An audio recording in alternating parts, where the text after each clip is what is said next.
বান্দা যখন আমাকে ডাকে আমি বান্দার একদম নিকটে, তার ঘাড়ের চাইতেও নিকটে। ওয়া নাহানু আকরাবু ইলাইহি মিন হাবিলিল ওয়ারিদ। আমি আমার বান্দার সারা যে রগের উপরে তার মাথা, এর থেকেও আমি আমার বান্দার বেশি নিকটে। সুবহানাল্লাহ পড়ে। আমি তোমার কাছে, আমার কাছে মাপ চাও, যত বড় গুনাহ হোক। ওয়া ক্বালা রাব্বুকুম উদউনি আস্তাজিব লাকুম। তোমার প্রভু তোমাকে ডেকে বলেছে আমাকে ডাকো, আমি মাফ করে দেব। সুবহানাল্লাহ। কত বড় কথা, আমাকে ডাকো, নিরাশ হয়েও না, হতাশ হয়েও না। আল্লাহর গজব বেশি না রহমত বেশি? আল্লাহ রহমত বেশি। হাদিসে কুদসির ভিতরে এসেছে, আল্লাহ পাক বলেছেন, কোন বান্দা যদি আমার দিকে এক বিগত অগ্রসর হয়, আমার রহমত তার দিকে এক হাত এগিয়ে যায়। কোন বান্দা যদি আমার দিকে হেঁটে আসে, আমার রহমত তার দিকে দৌড়ে যায়। বান্দা যখন আল্লাহর দরবারে দুহাত উঁচু করে চোখের পানি ফেলে দেয়, মুসলিম শরীফের হাদিসের ভিতরে এসেছে, গভীর রাত্রে, রাতের তৃতীয় অংশে আল্লাহ রাব্বুল আলামিন প্রথম আকাশে আসেন আর ডেকে বলেন, পৃথিবীতে আছো নাকি কেউ গুনাহ করে জীবন বরবাদ করে দিয়েছো, আমার কাছে মাফ চাও। ঋণগ্রস্ত আছো, অসুস্থ আছো, অপমানিত আছো, কে আছো মাজলুম, আমাকে ডাকো, আমার কাছে বলো, আমি ডাকের সাড়া দেব, জীবনের আশা পূরণ করে দেব। ওই সময় যেই সমস্ত লোকেরা কাঁদে তাহাজ্জুদের নামাজ পড়ে, আল্লাহ জিজ্ঞেস করেন ফেরেশতারা, অমুক অমুক দেশ অমুক অমুক বান্দারা কাঁদে কেন? ফেরেশতারা বলে, রব্বুল আলামিন তুমি তো ভালো করে জানো। আল্লাহ বলেন, জানি, তবুও তোমাদের মুখে শুনতে চাই। তারা বলে, রব্বুল আলামিন তোমার এই বান্দা গুনাহ করেছি, গুনার জন্য মাফ চায়, জাহান্নাম থেকে বাঁচতে চায়। আল্লাহ পাক বলেন, ফেরেশতারা আমার এই বান্দারা আমারে দেখেছে নাকি? বলে দেখে নাই। বলে আমার দোজখ দেখেছে নাকি? বলে না, তাও দেখে নাই। আমার বেহেশত দেখেছে নাকি? বলে না, তাও দেখে নাই। আল্লাহ পাক বলেন, ফেরেশতারা সাক্ষী থাকো, ওরা আমাকে দেখে নাই, আমার বেহেশত দোজখ কিছুই দেখে নাই, শুধুমাত্র আমার নবীর কথা, আমার কোরআনের কথা বিশ্বাস করে আরামের ঘুমকে হারাম করে যেভাবে তারা কাঁদতেছে, সাক্ষী থেকে যাও ফেরেশতারা, আমার রহমতের দরিয়ায় জোশ মেরেছে, আমার ওই ক্রন্দনরত বান্দাগুলিকে আমি আল্লাহ মাফ করে দিলাম। সুতরাং মুমিন বান্দা যারা, আল্লাহর মুমিন বান্দা যারা, এই ঈমানের কোয়ালিটি, এটাও হতাশায় নিরাশায় ভেঙে পড়বে না। গুনাহ তো মানুষই করে, গুনাহ হয়ে গেছে, মাপ চাও। তোমার গুনাহ কদ্দুর? তোমার গুনাহ যদি হয় পাহাড় সমান, আল্লাহর রহমত আকাশ সমান। জাহান্নামের কঠিন শাস্তি থেকে বাঁচতে হলে আল্লাহর প্রতি ঈমান আনতে হবে। আর ঈমান আনলে যে কোয়ালিটি গুলি হওয়া উচিত, সেগুলি আমি আপনাদের সামনে আলোচনা করছি। বাণী, ফাইন্না মাআল উসরি ইউসরান, ইন্না মাআল উসরি ইউসরা। আল্লাহ পাক বলেন, জেনে রাখো, দুঃখ এবং কষ্টের সাথে রয়েছে সুযোগ আর সুবিধা, আর অসচ্ছলতার সাথে রয়েছে উদার সচ্ছলতা। জোরে কোন সুবহানাল্লাহ। কাজে ভয় পাওয়ার কারণ নাই, হতাশ হওয়ার কারণ নাই, মন আশায় বুক বেঁধে রাখো। গুনাহ করেছো, হতাশ হয়ো না। যুবকদের গুনাহ করা স্বাভাবিক। ইউনিভার্সিটির ছাত্র, কলেজের ছাত্র, প্রফেসর, শিক্ষক, অফিসার, ঘুষ খেয়েছেন, জিনা করা হয়েছে, মদ খাওয়া হয়েছে, মিথ্যা কথা বলা হয়েছে, যাই কিছু করেন না কেন, ভয় পাওয়ার কারণ নাই, নিরাশ হওয়ার কোনো দরকার নাই। আল্লাহ পাক ডেকে বলেছেন, কুল ইয়া ইবাদিয়াল্লাযীনা আসরাফু আলা আনফুসিহিম লা তাকনাতু মির রাহমাতিল্লাহ। আরে আমার আল্লাহর মতো এত ভালো আর কেউ আছে? এত দরদ আর কারো আছে?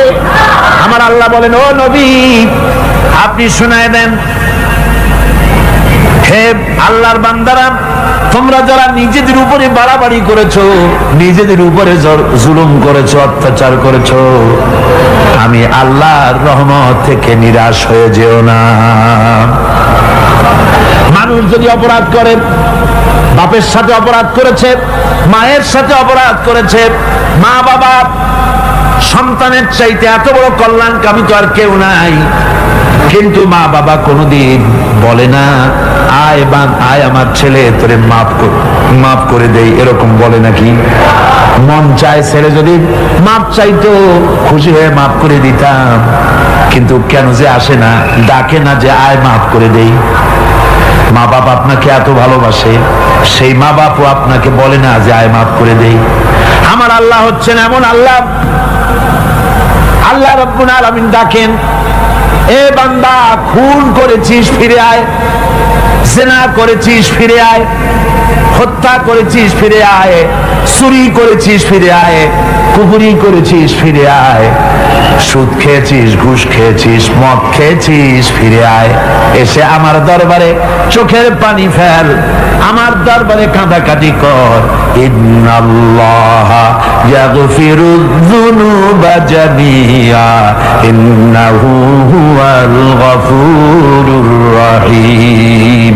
আমার দরবারে চোখের পানি ফেলে কান, আমি রব্বুল আলামিন জিন্দেগীর গুনাহ মাফ করে দেব। সুবহানাল্লাহ কোন, সুবহানাল্লাহ কোন। আমার কাছে কান, চোখের পানি ফেল। আল্লাহ রাব্বুল আলামিনের কাছে বান্দার দুইটা ফোঁটা বেশি প্রিয়। একটা হলো জিহাদের ময়দানে যে রক্ত ফোঁটা দেওয়া হয়, এটা আল্লাহর কাছে প্রিয়। আর আল্লাহর ভয়তে গুনার জন্য লজ্জা করে অনুশোচনা করে বান্দা যখন চোখের পানি ছেড়ে দেয়, আল্লাহর কাছে এটা অত্যন্ত প্রিয়। নবীজি বলেছেন, বান্দা যখন গুনার ভয়তে, আল্লাহর ভয়তে, জাহান্নামের ভয়তে অনুশোচনা করে যখন চোখ দিয়া পানি ছেড়ে দেয়, ওই চোখের পানি নাকের অর্ধেক আসতে না আসতে আল্লাহ রাব্বুল আলামিন বান্দারে মাফ করে দেয়। আল্লাহ বরদাস্ত করতে পারেন না যে বান্দা কান্দুক। আমার ভাইরা, আল্লাহ রহমত, এই পৃথিবীতে আল্লাহর রহমতকে 100 ভাগ করা হয়েছে। আল্লাহ রহমতের কত ভাগ? এই 100 ভাগের 1 ভাগ সারা পৃথিবীতে ছড়াই দেওয়া হয়েছে। আর 99 ভাগ কার কাছে? আল্লাহর কাছে। 1টা ভাগ দুনিয়া ছড়ানো হয়েছে আদম আলাইহিস সালাম থেকে নিয়ে এই পর্যন্ত, এখান থেকে নিয়ে কিয়ামত পর্যন্ত পৃথিবীতে যত মানুষ আসবে, যত প্রাণী আসবে, তাদের মধ্যে প্রাণী জগত গাবি তার বাছুরকে ভালোবাসে ঠিক কিনা, হাতি তার বাচ্চাকে ভালোবাসে ঠিক কিনা, মুরগি তার বাচ্চাকে ভালোবাসে কিনা, প্রত্যেক মাই তার সন্তানকে ভালোবাসে মানুষের মতো।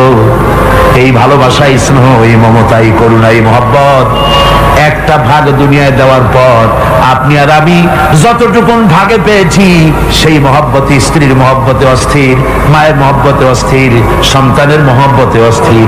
এখন চিন্তা করেন, 1টা ভাগ সারা পৃথিবীতে বিতরণ করার পর যেটুক পেয়েছি, তাতে যদি এত মহব্বত হয়, তাহলে এর 99 ভাগ মহব্বত যে আল্লাহর কাছে জমা আছে, এই বান্দার জন্য তার কত মহব্বত, এই বান্দার জন্য কত করুণা, কত মহব্বত, কত দয়া।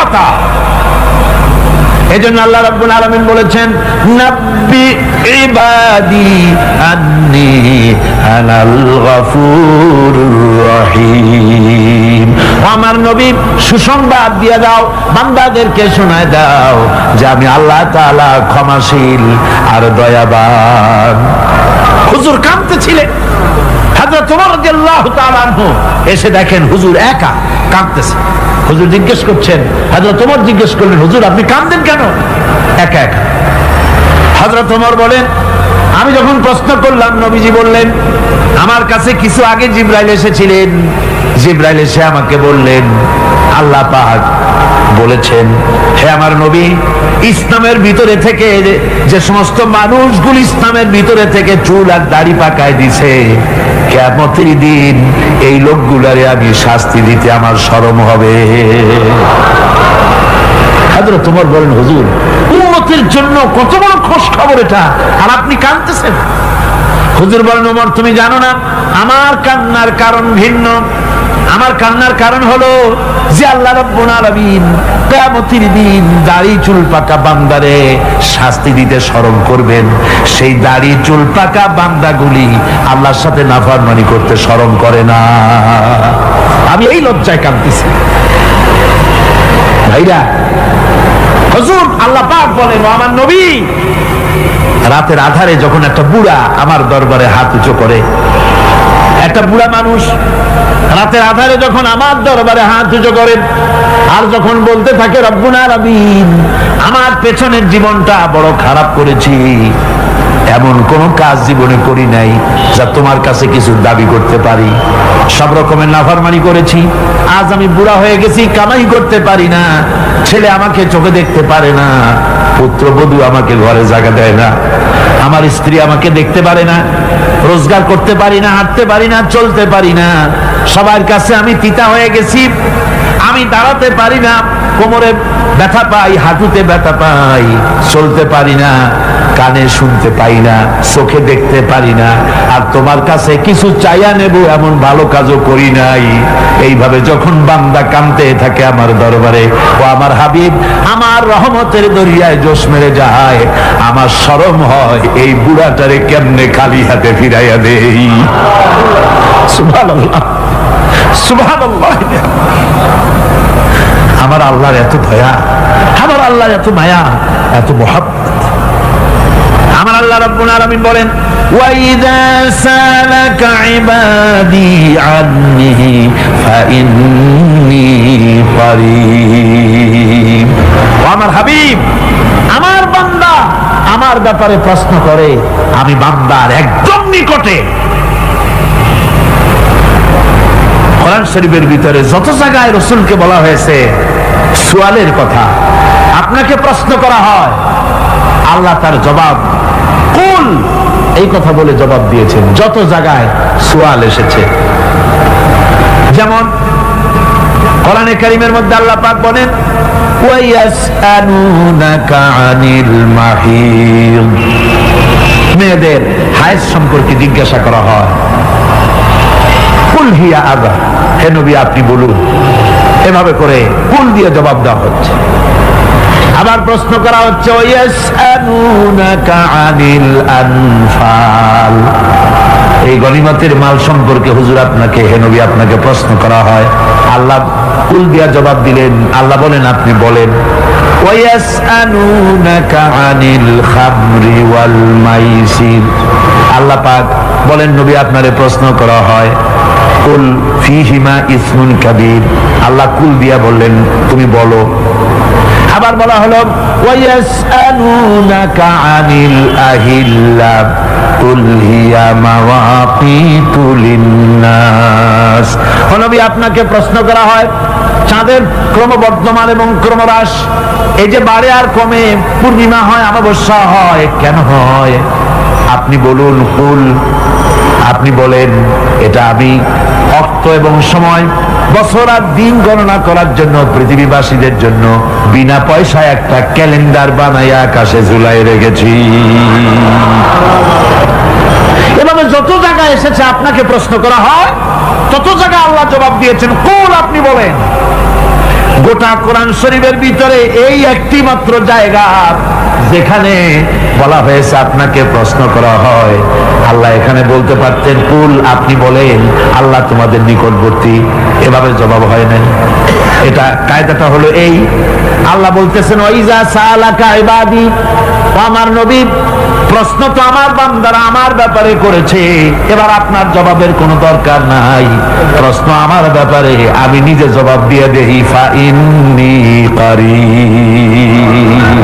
ও বান্দা আমার ব্যাপারে প্রশ্ন করেছিস, জবাব আমি দেই, আমি তোর সবচাইতে বেশি নিকটে। সুবহানাল্লাহ, কত নিকটে?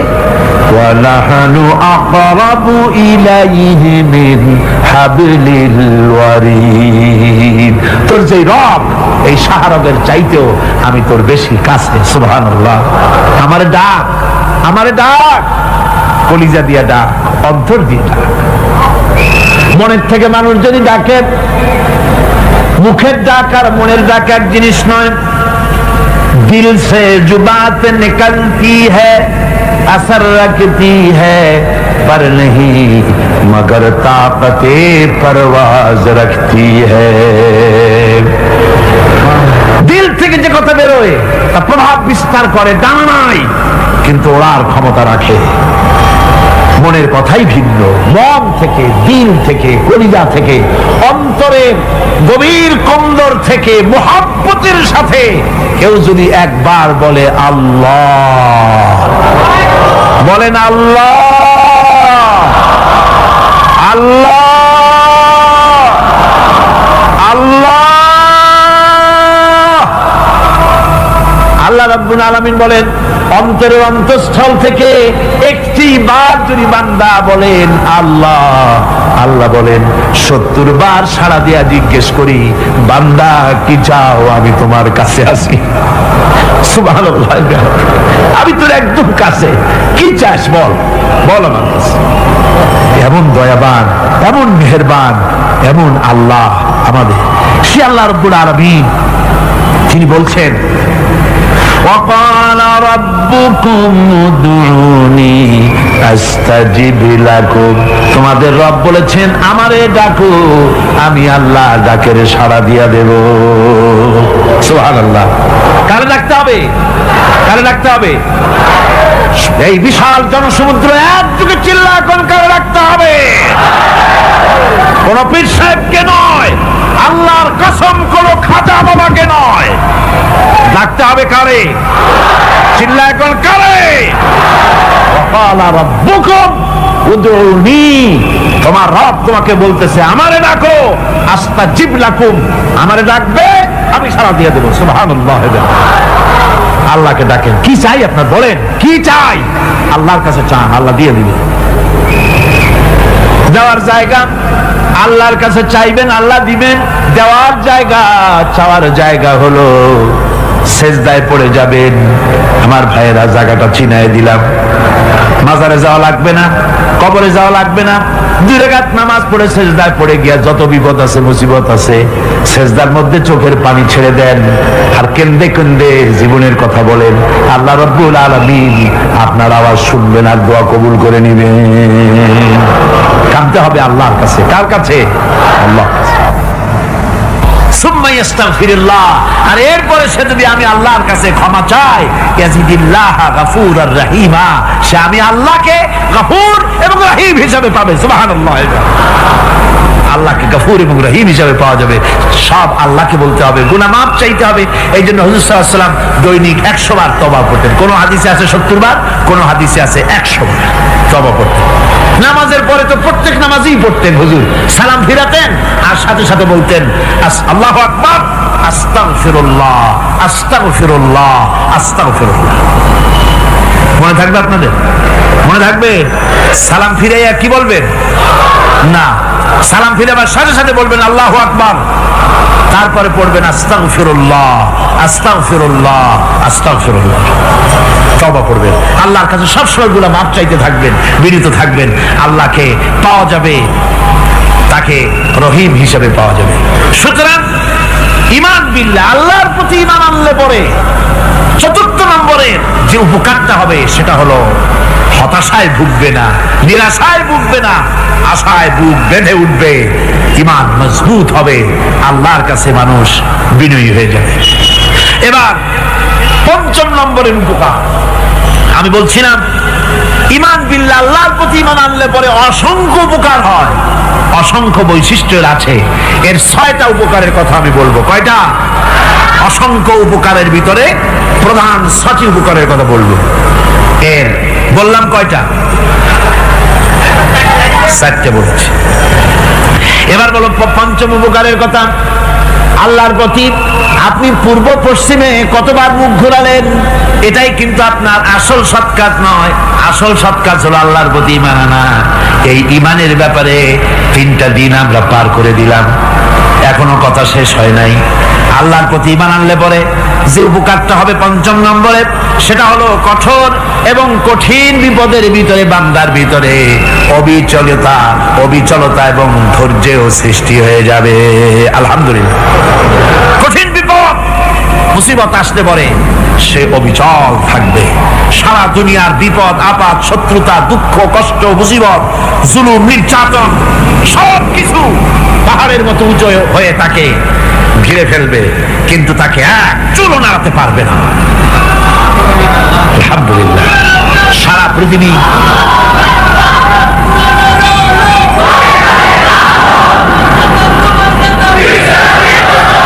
সারা পৃথিবী একদিকে আর সে একা একদিকে থাকবে। বিরোধিতা তো হবেই, বিপদ তো আসবেই। কবি বলতেছেন সাথে জাকা রহা হ্যায় আসল সে তা ইমরোজ, সাথে জাকা রহা হ্যায় আসল সে তা ইমরোজ, চরাগে মুস্তফাবি সে শরারে বুলাবিস। সে আবহমান কাল থেকে শুরু করে মুস্তাফা সাল্লাল্লাহু আলাইহি ওয়াসাল্লামের দীপ শিখার সাথে আবু জাহেল আবু লাহাবের অগ্নিস্ফুলিঙ্গের টক্কর লেগেই আছে। রাসূলুল্লাহ আল্লাহর দেওয়া এই বিধান, এই দ্বীনের বাতিটা টিম টিম করে জ্বলেছে।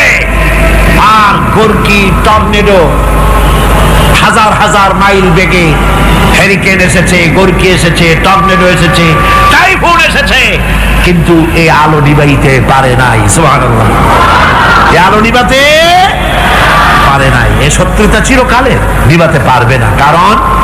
কারণ হচ্ছে আল্লাহ রাব্বুল আলামিন বলেছেন ইউরিদুনা লিইউতফিউ নূরাল্লাহি বিআফওয়াহিহিম ওয়াল্লাহু মুতিম্মু নূরিহি ওয়ালাউ কারিহাল কাফিরুন। ওরা চায় মুখের ফু দিয়ে আমার আলোকে নিভিয়ে দেবে, কিন্তু আমি আমার আলোকে পূর্ণতা দান করব। তাতে কাফের বেঈমানদের কলজায় যত জ্বালা যন্ত্রণা হোক, আমার দ্বীন কেউ মিটাই দিতে পারবে না। সুবহানাল্লাহ। সুতরাং বিপদে অবিচলতা আসবে, সে অটল হবে, মজবুত হবে। কোরআনে কারীম বলতেছে ওয়া কাযালিকা জাআলনা লিকুল্লি নাবিয়্যিন আদুওয়াম মিনাল মুজরিমিন। এই পৃথিবীতে এমনি করে আমি সকল নবীদের শত্রু বানিয়েছি, সব পাপিষ্ঠ অপরাধীদেরকে। নবীদের সাথে বিরোধিতা করেছে কারা? পাপিষ্ঠরা, অপরাধীরা।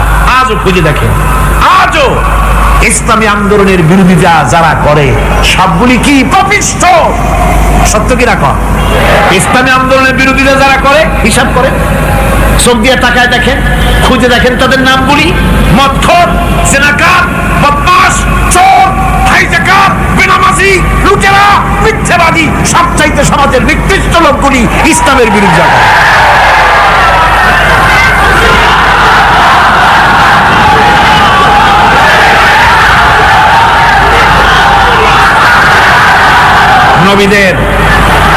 নবীদের শত্রু আল্লাহ বলেন সব যুগে নবীদের সাথে শত্রুতা করেছে পাপিষ্ঠরা। আল্লাহর কথা, কার কথা? সকল যুগে নবীদের সাথে শত্রুতা করেছে পাপিষ্ঠরা, নিকৃষ্ট ধরনের অপরাধীরা। সুতরাং নবী রাসূলদের অবস্থা যখন এই, তখন দ্বীনের দাওয়াত যারাই দেবে তাদের কিসমত এরকম হবেই। এই বাধার মোকাবেলা তাদেরও করতে হবে। এই যে বাধাটা আসে, এই যে মারে, অপরাধ কি? এই যে তারা চোর বা ডাকাত যাদের মারা হয়, আল্লাহ রাব্বুল আলামিন বলেন অপরাধ হলো ওয়ামা নাকামু মিনহুম ইল্লা আইয়ুমিনু বিল্লাহিল আজিজিল হামিদ। অপরাধ হচ্ছে ঈমানদার লোকদের উপর নির্যাতন চালিয়েছে, অন্য কোনো কারণে নয়। কারণ একটাই, তারা আল্লাহর জমিনে আল্লাহর দ্বীন প্রতিষ্ঠা করতে চেয়েছে, আর কোনো অপরাধ না। জমিন আল্লাহর, জমিন কার? এই বিশাল জনসমুদ্র গর্জে উঠুন একযোগে, বলুন জমিন কার? আইন চলবে কার? এখানেই সংঘর্ষ বেঁধেছে আবহমান কাল করে। মানুষ অত্যাচারিত হয়েছে, সাহাবায়ে কেরাম অত্যাচারিত হয়েছেন। বুখারী শরীফের হাদিসে এসেছে রাসূল করিম সাল্লাল্লাহু আলাইহি ওয়াসাল্লামের কাছে হযরতে খাব্বাব গিয়ে উপস্থিত হয়েছিলেন। হযরতে খাব্বাব বলেন, হাদিসটা এভাবে লেখা হয়েছে বুখারীতে, ওয়ান খাব্বাব বিন আরিদ রাদিয়াল্লাহু তাআলা আনহু قال شكونا إلى رسول الله صلى الله عليه وسلم وهو متوسد بردة له في ظل الكعبة। রাসূলুল্লাহর কাছে গেলাম, কাবা শরীফের কাছে গিয়ে দেখি নবীজি একটা চাদর গায়ে দিয়ে তিনি আরাম ফরমাচ্ছিলেন কাবা শরীফের ছায়ায় সেখানে গিয়ে বললাম, আলা তাস্তানসিরু লানা আলা তাদউ লানা ইয়া রাসূলুল্লাহ, হে আল্লাহর রাসূল, আপনি কি আমাদের জন্য আল্লাহর কাছে দোয়া চাইবেন না? আপনি কি আল্লাহর কাছে আমাদের জন্য সাহায্য চাইবেন না? আমাদের লোকগুলিকে, মুসলমানগুলিকে মারতে মারতে তো শেষ করে ফেলে দিল। তারা আমাদের সুমাইয়াকে মারলো, আমাদের খাব্বাবকে উটের সাথে পায়ের দড়ি লাগায় টানলো, আমাদের খোবায়েবকে তারা আগুনের উপরে চিৎ করে শোয়ায় রাখলো, না খায় রাখতেছে, মারতেছে, কষ্টে তো শেষ হয়ে গেলাম। হুজুর, আপনি কি আমাদের জন্য দোয়া করবেন না? হাদিস শরীফে এসেছে, নবীজি উঠে বসলেন সোজা হয়ে। নবীজি বলেন, ও আমার সাহাবী, ও খাব্বাব, শোনো, তোমাদের আগে এই পৃথিবীতে যারা দ্বীনের দাওয়াত দিতে এসেছিলেন তাদেরকে সমকালীন রাষ্ট্রশক্তি, সমাজ শক্তি তাদেরকে ধরতো। ফায়ুখাজুর রাজুলো, তাদেরকে তারা ধরতো। ফায়ুফারু লাহু ফিল আরদ, আর তার জন্য জমিনের ভিতরে কবর বানাইতো। ওই কবর ফায়ুজালু ফিহা, ওই কবরের ভিতরে তাকে কোমর পর্যন্ত গেড়ে দিত। সুম্মা ইউতা বিল মানশার, এরপরে করাত আনতো। ফায়ুদাউ আলা রাসিহি, এরপরে ওই করাত তার মাথার উপরে রাখতো। ফায়ুজালু নিসফাইন, এরপরে করাত দিয়া চিরে জীবিত মানুষটারে দ্বিখণ্ডিত করে ফেলে দিত। মা ইয়াসুদ্দুহু যালিকা আন দীনিহি, ও আমার খাব্বাব, এত কষ্ট দেওয়ার পরেও সেই যুগের কোন মুসলমানকে, দ্বীনের দায়ীদেরকে আল্লাহ দ্বীন থেকে এক চুলো তারা সরাই দিতে পারে নাই, এক চুলো সরাতে পারে নাই। ওয়াল্লাহি, ও খাব্বাব, আমি আমার আল্লাহর নামে কসম করে বলছি, লা ইউতাম্মান্নাল্লাহু হাযাল আমরা হাত্তা ইয়াসিরা আর-রাকিবু মিন সানা ইলা হাযরামাউত। আমি কসম করে বলি, আল্লাহ রাব্বুল আলামিনের এই সানা থেকে হাযরামাউত পর্যন্ত লোকেরা যাতায়াত করবে, সুন্দরী রমণীরা গমন করবে, সদাগরেরা যাতায়াত করবে, টাকা নিয়া পয়সা নিয়া যাতায়াত করবে। তাদের মনের মধ্যে লুটের ভয়, টাকার ভয়, চুরির ভয়, ডাকাতির ভয়, জেনার ভয়, হত্যার ভয়, ধর্ষণের ভয়, কোন ভয় থাকবে না। লা ইয়াখাফু ইল্লাল্লাহ, আল্লাহ ছাড়া কোনো ভয় থাকবে না। এমন একটা সমাজ, এমন একটা সময় আসবে, ওয়ালাকিন্নাকুম তাস্তাজিলুন, অথচ খুব তাড়াহুড়ো তোমরা করতেছো। তাড়াহুড়ো করো না, সময় আসবে ইনশাআল্লাহ। আমার ভাইয়েরা, আমার বন্ধুগণ, কঠিন বিপদে অবিচলতা এবং ধৈর্যের দৃষ্টান্ত রেখে গেছেন আম্বিয়া আলাইহিমুস সালাম। সুবহানাল্লাহ। কঠিন বিপদে অবিচলতা, দৃঢ়তা, ধৈর্য কারে বলে, তার দৃষ্টান্ত কারা রেখেছেন? আম্বিয়া আলাইহিমুস সালাম। ওনারাই আমাদের আদর্শ, নবীরাই আদর্শ। সাহাবায়ে কেরাম রিদওয়ানুল্লাহি তাআলা আলাইহিম আজমাইন আমাদের আদর্শ। ভাইরা আমার, মুসা আলাইহিস সালামকে ফেরাউন যখন ঘিরে ফেলে দিল, কোরআনের সব কথা গল্প গুজবার ইতিহাসের জন্য লেখা হয় নাই। কোরআনের মধ্যে যা লেখা হয়েছে সব বান্দাদের উপদেশের জন্য, যাতে করে লোকেরা চিরটা কাল এর থেকে উপদেশ নিয়ে নিজেদের তৈরি করতে পারে। জোরে বলেন সুবহানাল্লাহ। মুসা আলাইহিস সালামের কথা আল্লাহ বলেন, ফেরাউন তাকে ঘিরে ফেলে দিল, পালাবার রাস্তা নাই। ফালাম্মা تراءى الجمعان قال أصحاب موسى إنا لمدركون। মুসা আলাইহিস সালামের উম্মতেরা বললেন, হে মুসা, পাকড়াও হয়ে গেছি, পালাবার রাস্তা নাই। তিন দিক থেকে আমাদেরকে ঘেরাও করেছে ফেরাউনের শক্তি।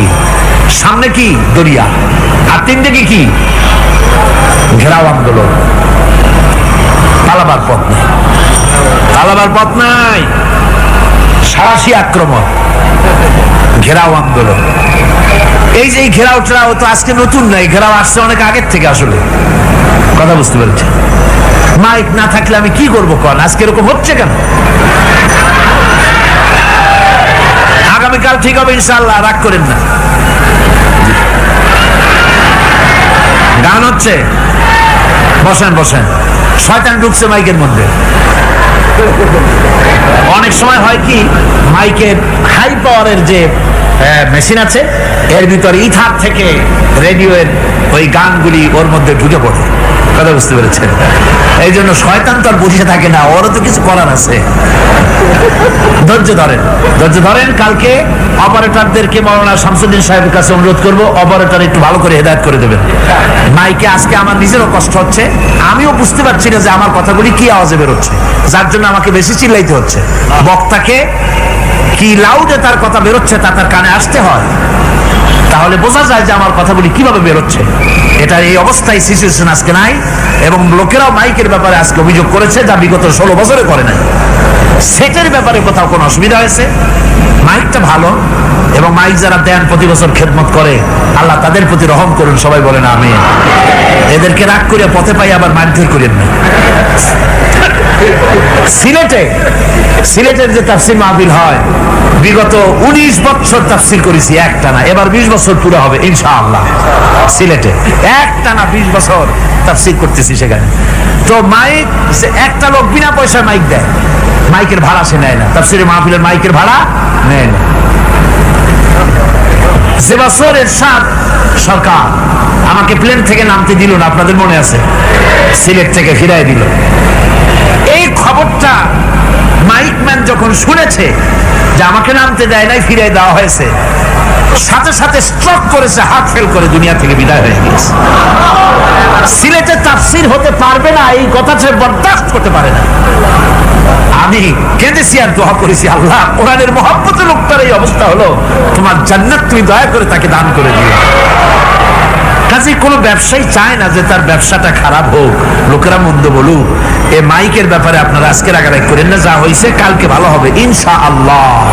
সবাই বলেন ইনশাআল্লাহ। এখন চলেন আমরা ফেরাউনের অবস্থা দেখে গিয়া কি করতেছে ফেরাউন। মুসা আলাইহিস সালামকে ঘেরাও করে ফেলেছে, পালাবার উপায় নাই। একদিকে দরিয়া, তিন দিকে ফেরাউনের শক্তি। এই যে ঘেরাও টেরাও মানে নতুন তো না, ধর্মঘট নতুন না, পুরানা জিনিস। এই পৃথিবীতে সর্বপ্রথম ধর্মঘট কিসের উপরে হয়েছে জানেন? এই পৃথিবীর প্রথম ধর্মঘট হয়েছে পেঁয়াজ, রসুন আর ডাইলের উপরে, মুসা আলাইহিস সালামের জামানায়। লান নাসবিরা আলা তাআমিন ওয়াহিদ, আমরা এক রকমের খাদ্য আর খাবো না, আমাদের পেঁয়াজ দেওয়া লাগবে, ডাল দেওয়া লাগবে, রসুন দেওয়া লাগবে। সর্বপ্রথম ধর্মঘট হয় মুসা আলাইহিস সালামের জামানায়, সেখান থেকে শুরু হয়েছে। কিন্তু মশাল মিছিল যে আসলো কই থেকে, এইটা আমি খুঁজে পাইনি। পরে প্রত্যেকটা জিনিসের ইতিহাস আছে, আমি খুঁজতে খুঁজতে পেলাম। আমি জানি না এর ইতিহাস মূলে কোথায়, কিন্তু আমি যতদূর খুঁজে পাইছি সেটা হলো মশাল মিছিলের আবিষ্কার হয়েছে লঙ্কায় রাবণের সময়। হনুমানের লেজে আগুন দিয়া তারপরে লঙ্কা কাণ্ড ঘষালো, নামই আছে লঙ্কা কাণ্ড। হনুমানের লেজে আগুন দিয়ে রাবণ যে লঙ্কায় মশাল মিছিল করেছিল হনুমানকে দিয়া, ওই হনুমানের ওই সিস্টেমটা এখনো আমাদের দেশে চালু আছে। এইটা আসলে কোন ভদ্রলোকের এই মিছিল হওয়া উচিত না। আগুন নিয়ে কিসের মিছিল? আগুন হলো জাহান্নামের প্রতীক। আগুন কিসের প্রতীক? জাহান্নামের প্রতীক। যদিও আমাদের উপকারে লাগে, কাজে লাগে। সুতরাং আমরা যা করব প্রত্যেকটা জিনিসের পেছনে সুন্নতে নববীর কোনো না কিছু থাকতে হবে। কথা বুঝতে পেরেছেন? তিন দিক থেকে ঘেরাও হয়ে গেছে, পালাবার কোনো রাস্তা। হযরতে মুসা আলাইহিস সালামের কাছে উম্মতরা বললেন, পালাবার তো কোনো পথ নাই, এখন উপায়টা কি? আমাদের তো আর উপায় নাই। মুসা আলাইহিস সালাম দেখেন বিপদে পড়ে গেছেন, কিন্তু ধৈর্য হারান নাই, ভয় পান নাই। ভয় পাইছিলেন? ভয় পেয়েছেন? প্রশ্নই ওঠে না। মুসা আলাইহিস সালাম আল্লাহ পাক যাদেরকে বলেছেন উলুল আযম, রাসূল যাদের বলেছেন তার মধ্যে হযরত মুসা একজন উলুল আযম পয়গম্বর। চারটিখানি কথা না, আল্লাহ কথা বলছেন তার সাথে, কালিমুল্লাহ তিনি। সুবহানাল্লাহ। মুসা আলাইহিস সালাম শোনালেন, কাল্লা ইন্না মাইয়া রাব্বি সায়াহদিন। কখনো নয়, আমার উম্মতেরা ভয় পেও না, আমার রব অবশ্যই আমাকে পথ দেখাবে। সুবহানাল্লাহ। তিন দিক থেকে শত্রু, একদিকে দরিয়া, পালাবার কোন রাস্তা নাই। সেখানে দৃঢ়তার সাথে তিনি বলছেন, অবশ্যই আমার আল্লাহ আমারে পথ দেখাবে। সুবহানাল্লাহ। নবীরা এই দৃঢ়তা দেখিয়েছেন, অবিচলতা দেখাইছেন। আল্লাহ পাক মুসা আলাইহিস সালাম যখন এই দৃঢ়তা দেখালেন, এই অবিচলতা দেখালেন, সঙ্গে সঙ্গে জিবরাইল এসে হাজির হয়ে গেলেন। আল্লাহ পাক বলেন, ফাআওহাইনা ইলা মুসা আন আদরিব বিআসাকাল বাহরা ফানফালাকা ফাকানা কুল্লু ফিরকিন কাত্তাউদিল আযীম। মুসা আলাইহিস সালামকে আমি ওহী নাযিল করলাম, তাকে বললাম হাতে যে লাঠি আছে এই লাঠি দিয়ে আঘাত করো দরিয়ার উপরে। দরিয়ার উপরে আঘাত করলেন, একটা রাস্তা হয় নাই, 12টা রাস্তা তৈরি হয়ে গেল। আর দেওয়ালগুলা পাহাড়ের মতো উঁচা হয়ে গেল। দরিয়ার ভিতরে পাহাড়ের মতো উঁচা মজবুত 12টা রাস্তা। এবার মুসা আলাইহিস সালাম তার দলবল নিয়ে চললেন। আল্লাহ রাব্বুল আলামিন বলেন, ওয়া আনজাইনা মুসা ওয়া মান মাআহু আজমাইন। মুসা এবং তার সাথী সঙ্গীদেরকে আমি পার করে দিলাম। মুসা আলাইহিস সালাম এবং তার সাথী সঙ্গী নিয়ে যখন দরিয়ার মাঝখানে আসছে, ফেরাউন তার দলবল নিয়ে এসে গেছে। আসে দেখে নদীর মধ্যে রাস্তা। বাবা, গুপ্ত কায়দা। ও মনে করছে ওর বাজানের তৈরি করা ডিস্ট্রিক্ট বোর্ডের রাস্তা। ওর লোকজন নিয়ে নেমে গেছে দরিয়ার ভিতরে। ও আসছে মাঝখানে, মুসা আলাইহিস সালাম চলে গেছে ওপার, দরিয়া পার। মাঝখানে যখন এসে গেল, আল্লাহ রাব্বুল আলামিন পানিকে অর্ডার করলেন কুন। আল্লাহর তো বটন টেপা লাগে না, মুখ দিয়া কোনো হুকুম করা লাগে না, শুধু বলেন কুন। যে ব্যাপারে কুন বলেন ফায়াকুন, সাথে সাথে হয়ে যায়। আল্লাহ বললেন কুন, আর অমনি রাস্তা বন্ধ হয়ে গেল। এবার তুফান শুরু হয়েছে নদীতে, ঢেউয়ের উপরে ঢেউ, মৌজুন কাল জিবাল, পাহাড়ের মতো উঁচু হয়ে হয়ে ঢেউ আসতেছে। দলবল ঘোড়া আর অস্ত্রপাতি যা ছিল সব মরে শেষ। এবার ফেরাউন একা উপরে ওঠে আর নিচে নামে, পানি খেতে খেতে পেটের কাম সারা। জনমের খাওয়া খাইছে পানি, এখন জান যা, বাঁচবার আর উপায় না, বাঁচবার আর উপায় নাই। ফেরাউন তার নিজের জীবন সম্পর্কে হতাশ হয়ে গেল। এবার ফেরাউন বলতেছে, আমানতু আন্নাহু লা ইলাহা ইল্লাল্লাযী আমানাত বিহি বানু ইসরাঈল। আমি ঈমান আনলাম, আমি ঈমান আনলাম আল্লাহ ছাড়া কোনো ইলাহ নাই। ওই আল্লাহর উপর ঈমান আনলাম যে আল্লাহর উপরে ঈমান এনেছে বনি ইসরাঈলেরা। আল্লাহ যাতে ঠিক পায় যে কোন আল্লাহর উপর ঈমান আনছে। বনি ইসরাঈল নেন আল্লাহর উপর ঈমান আনলাম। আল্লাহ, এই তো মুসলমান হয়ে গেছি, এরপরও আমার সুবাও কেন? আল্লাহ রাব্বুল আলামিন জবাবে বলেন, আল আন, এখন ওয়াকাদ আসাইতা ক্বাবলু ওয়া কুনতা মিনাল মুফসিদিন। এখন ঈমান আনার কথা বলছো, অথচ যুগের পর যুগ, বছরের পর বছর ধরে আমার মানুষের উপরে মন গড়া আইন চালাইছো, আমার পয়গম্বরের সাথে বেয়াদবি করেছো। আজ তোমাকে আমি ছাড়ছি না, তোমাকে আজকে ছেড়ে দেব না, আমি তোমাকে মারব। আর সমস্ত প্রাণীগুলিকে, স্থলচর প্রাণীগুলিকে আল্লাহ পাক অর্ডার দিয়ে দিলেন, এই ফেরাউনের লাশকে ডুবাবি না, পচাবি না, খাবি না। আল ইয়াউমা নুনাজ্জিকা বিবাদানিক, আমি তোমার শরীরে বাঁচায় দেব। পোকে খাবে না, পানিতে পচবে না, মাছে খাবে না, কুমিরে খাবে না, দুনিয়ার কোনো পশুতে খাবে না। আমি তোরে শুটকি বানাইয়া রাখবো, যাতে করে দুনিয়ার সমস্ত ফেরাউন যত যুগে যুগে আসে তোরে দেখে যেন হেদায়েত নিতে পারে। ফেরাউনকে আল্লাহ শুটকি বানায় রাখছে। আমি ফেরাউনদের লাশ দেখেছি ব্রিটিশ মিউজিয়ামে। ফেরাউন তো একটা না, অনেকগুলা। আসলদারে অবশ্য দেখিনি।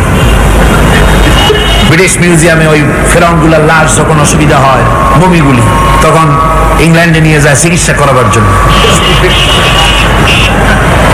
চোখ টোক আছে গর্তের ভিতরে, তারপরে চামড়া টামড়া হাড়ের সাথে মিশানো, ওইভাবে চেহারা দেখলে মনে হয় যে সত্যি ফেরাউনিগুলো। আর ব্রিটিশের কাম মিশর থেকে না আনছে এমন কোন জিনিস নাই। আমি সেখানে এক বক্তৃতায় বলছিলাম, আপনারা এদের এখন সভ্য, এদের এখন ভদ্র, এরা হলো ইন্টারন্যাশনাল চোর,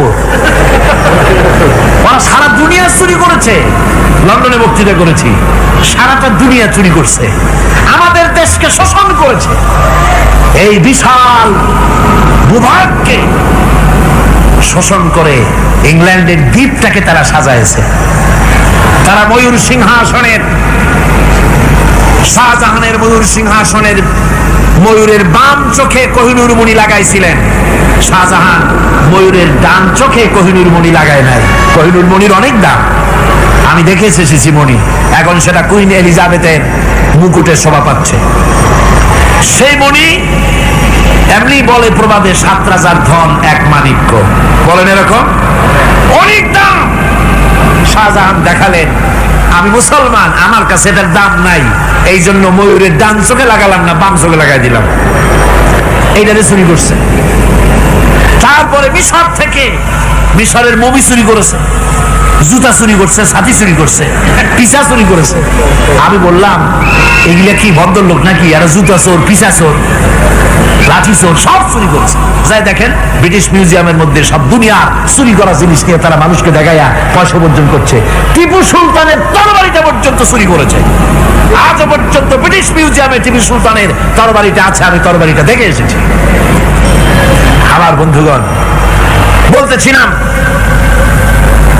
যে পৃথিবীতে আল্লাহ রাব্বুল আলামিন নবীরা তাদের চরিত্র দিয়ে বিপদের মোকাবেলা করে, দুনিয়ার সামনে কঠিন বিপদের মোকাবেলা করে অবিচলতা, দৃঢ়তা দেখায় গেছেন যে কেমন করে এই পৃথিবীতে বিপদের সামনে মোকাবেলা করতে হয়।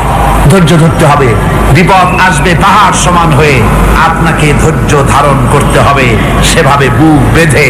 যেহেতু এটা যদি বিশ্বাস হয় যে আমার কিসমতে যা আছে তার থেকে বেশি কিছু হবে না, তাহলেই আপনার ধৈর্য আসবে, ভয় পাবেন না। কথা ঠিক কিনা কন? এবারে হযরত হুদ আলাইহিস সালাম সম্পর্কে আল্লাহ রাব্বুল আলামিন বলেন, হযরতে হুদকে যখন ষড়যন্ত্র হলো, কাফির বেঈমানেরা তাকে মেরে ফেলার জন্য যখন সরকারি ষড়যন্ত্রে লিপ্ত হয়ে গেল, হযরতে হুদ সমাজের এই চ্যালেঞ্জের মোকাবেলা করলেন। হযরত হুদ বলেন, ফাকিদুনি জামিআন সুম্মা লা তুনজিরুন ইন্নী তাওয়াক্কালতু আলাল্লাহি রাব্বি ওয়া রাব্বিকুম। আমি, তোমরা তোমাদের ষড়যন্ত্র আমার বিরুদ্ধে যত পারো আমার বিরুদ্ধে ষড়যন্ত্র চালাও, এতটুকু আমার অবকাশ দিও না। আমি এমন আল্লাহর উপরে ভরসা করেছি যার হাতের ভিতরে তোমাদেরও জান আর আমারও জান। যা পারো তাই করো। সরকার সমস্ত শক্তি একত্রিত হয়ে আমার মোকাবেলা করো। একদিকে হুদ আলাইহিস সালাম, আর একদিকে গোটা জাতি। হযরত হুদ ভয় পায় নাই। সুবহানাল্লাহ কোন? ঈমান বিল্লাহ মানুষের কলিজাকে এভাবে শক্ত করে দেয়। কোন আলহামদুলিল্লাহ। এবারে এই বিপদের, কঠিন বিপদের মোকাবেলা করে আমার রাসূল যে প্রমাণ দিয়া গেলেন, আমার রাসূল যে কঠিন বিপদের মোকাবেলা করলেন, ভাইরা আমার, হিজরতের রাতে সওর পাহাড়ের ভিতরে যখন তিনি আশ্রয় নিলেন, হযরতে আবু বকর সাথে ছিলেন। হযরতে আবু বকর রাদিয়াল্লাহু তাআলা আনহু বলেন, হুজুর আপনি দাঁড়ান, এটা তো পাহাড়িয়া গুহা, গুহার ভিতরে সাপ থাকতে পারে, বিচ্ছু থাকতে পারে, আমি আগে ঢুকি, বিপদ যদি হয় আমার উপর থেকে হয়ে যায়। গুহার ভিতরে নেমে গুহা সাফ করলেন। এরপরে হুজুরকে ডাকলেন, হুজুর তাশরীফ নিলেন গুহার ভিতরে। এরপরে হুজুর বললেন, আবু বকর, পাহাড়ে হেঁটে হেঁটে 2-3টা পাহাড় পাড়ি দিয়া যাওয়া লাগে সোর পাহাড়ে। মদিনার সোজা রাস্তা হুজুর ধরেন নাই, মেসফালার পথ দিয়া, জাবালে খেদোয়ার উপর দিয়া 3টা পাহাড় পাড়ি দিয়া তারপরে হুজুর গেলেন সোর পাহাড়ে। গুহার ভিতরে হুজুর তাশরীফ নিলেন। বললেন, আবু বকর তুমি বসো, তোমার উরুর উপরে মাথা রেখে আমি একটু আরাম করি। হযরতে আবু বকর বসলেন, হুজুর তার উরুর উপরে মাথা রেখে ঘুমায় গেলেন। আর এরপরে কাফির বেঈমানেরা তালাশ করতে করতে কাফেররা এসে গেল পায়ের চিহ্ন দেখে দেখে গর্তের কাছে। হযরত আবু বকর ভয়তে কেঁদে ফেললেন, আরে আর তো উপায় নাই, এবার তো ধরা পড়ে গেছি, এবার নবীজিকে মেরে ফেলে দেবে। নবীর মহব্বতে, নিজের মহব্বতে নয়, নবীর মহব্বতে কাঁদতেছিলেন। হুজুর বলেন, হুজুরের ঘুম ভেঙে গেল। বলো আবু বকর কাঁদো কেন? ছেলের কথা, মেয়ের কথা, বিবির কথা, বাড়ির কথা মনে পড়লো নাকি? হযরত আবু বকর বলেন, ইয়া রাসূলুল্লাহ, আল্লাহর কসম করে বলি, যেদিন ঈমান এনেছি এই কলিজার ভিতরে মা বাপ, স্ত্রী, পুত্র, পরিজন, এমনকি আমার নিজের জীবনের চাইতে আপনারে বেশি ভালোবাসি। কাঁদো কেন? কাঁদো কেন? হযরত আবু বকর বলেন, হুজুর ধরা পড়ে গেছি, কাফেররা এসে গেছে, গর্তের কাছে তাকালি আমাদের দেখতে পাবে, আমরা তো মাইনরিটি, ওরা তো মেজরিটি, আমরা তো ধরে মারি ফেলাই দেবে, আপনাকে মেরে ফেলে দেবে, এই জন্য কাঁদি। আল্লাহ রাব্বুল আলামিন, হুজুর তখন কি দৃঢ়তা, কি অবিচলতা, কি ধৈর্যের পাহাড় সম মনোবৃত্তি তখন দেখালেন। আল্লাহ কোরআন শরীফে চিরকাল যাতে মানুষেরা হেদায়েত নিতে পারে সেজন্য হুজুরের কথা উঠায় দিলেন কোরআনে। আল্লাহ পাক বলেন, ইযহুমা ফিল গার ইয ইয়াকুলু লিসাহিবিহি লা তাহজান ইন্নাল্লাহা মা'ানা। ও বন্ধু, ভয় পেও না, আল্লাহ আমাদের সাথে আছেন। সুবহানাল্লাহ। আল্লাহ আমাদের সাথে আছেন, আমরা মাইনরিটি নই, আমরাই মেজরিটি। আল্লাহ আছে আমার সাথে, ভয় পাওয়ার কোনো কারণ নাই। সুবহানাল্লাহ। আল্লাহ পাক বলেন, ফাআনজালাল্লাহু সাকিনাতাহু আলাইহি ওয়া আইয়াদাহু বিজুনুদিন লাম তারাওহা। আমি এদের অন্তরের ভিতরে আমি শান্তি নাজিল করে দিলাম, প্রশান্তি দিয়া দিলাম, আর আমি সাহায্য করলাম, আর এমন সব সৈন্য পাঠায় দিলাম যে সৈন্যগুলি তোমরা দেখতে পাও নাই। সুবহানাল্লাহ ওয়া বিহামদিহি। ভাইরা আমার, রাসূল কারীম সাল্লাল্লাহু আলাইহি সাল্লাম এই বিপদের মাঝে, চরম বিপদের মাঝে অবিচলতা, দৃঢ়তা, কঠিন আত্মনির্ভরতা দেখিয়েছেন। এগুলি হলো ঈমানের ৫ম নম্বরের উপকারিতা। আল্লাহর প্রতি ঈমান আনলে এভাবে পাহাড় সম ঈমান মজবুত হয়ে যায়। জেলের পরোয়া করি না, ফাঁসির পরোয়া করি না, শহীদ হওয়ার পরোয়া করি না, মেরে ফেলে দেবে, উড়ায় দেবে, হত্যা করবে, পরোয়া করি না। পরোয়া করি কেবলমাত্র কাকে? জোরে বলেন কারে? এইরকম মুসলমান হাজার হাজার লাখ লাখ দরকার নাই, ৩১৩ জন যথেষ্ট। কয়জন যথেষ্ট? ৩১৩ জন যথেষ্ট।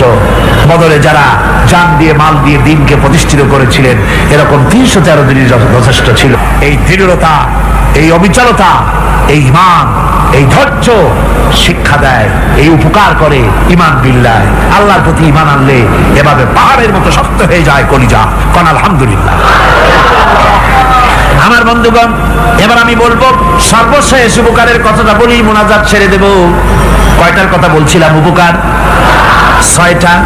৬টা উপকারের কথা বলেছি। অনেকগুলি বৈশিষ্ট্য, অনেকগুলি উপকারের মধ্যে আল্লাহর প্রতি ঈমানের ৬টা উপকারের কথা ৫টা বলা হয়ে গেছে।